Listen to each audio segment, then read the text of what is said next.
We are at high jump now. Okay? Outside of, I think, shot put, this is not, I think that this, athletes generally tend to shy away from it. Maybe because they're a little bit nervous that they won't get over that mark.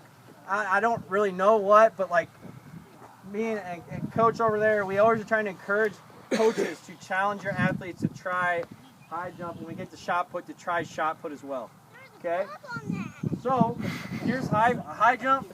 The mark is that they have to be able to get, I think it's 3 meters. So right under a meter. Okay. So actually, for the purposes of what we're doing, this is probably pretty close to what they would need to be able to do. I won't say that with an exact science, but it's pretty close.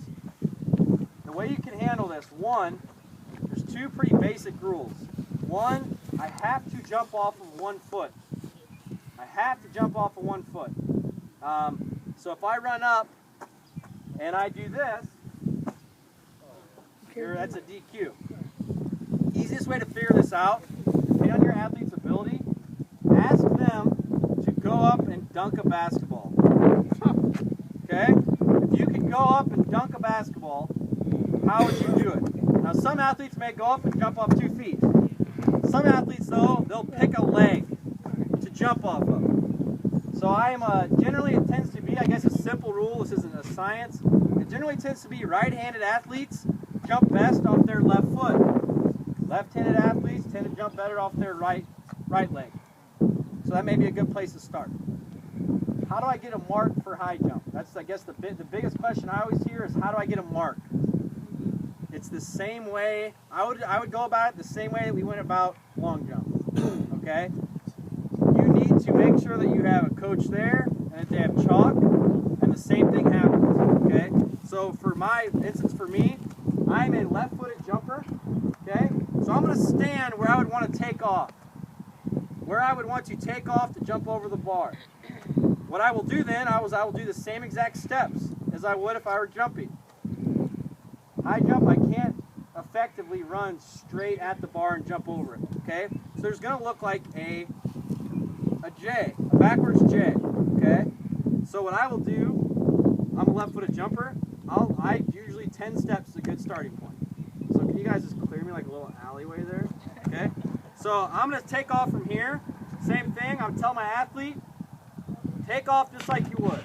So I'm just going to go 1, 2, 3, 4, 5, 6, 7. Let's just say 7 for the purpose of doing this. Okay, I would mark it then. Technically, if I went back and I did it all over again, my left foot should be right where it started when I took my measurement. And I should be able to jump off of 1 foot. I'll show you guys what it would look like. So I start from here, okay? I'm here. If I take 7 steps, 1, 2, 3, 4, 5, 6, 7. Okay? That's the easiest way I can tell you to mark. High jump, I think people shy away because it's the hardest to mark. But you need to make sure that your athlete does not go straight in. They're never going to be able to do it. And what they're going to end up doing is trying to, what is called Fosbury flop. It's an old technique where they go like this and basically roll over the bar. You can't do that. It has to be a one-legged jump, straight up. The technique once they're in the air is, I guess, pretty basic. I jump, I want to bend my back first and kick my legs at the end. Okay? So bend my back, kick my legs up. I know I wish that there was a, like I said, high jump is one of the, I think, in my opinion, one of the more difficult events to coach, just because it takes a lot of practice in running the J to get used to where your mark is. And also, the technique once you're in the air is a little bit difficult too. I think a lot of athletes don't like going on their back, going backwards. Yeah. My biggest problem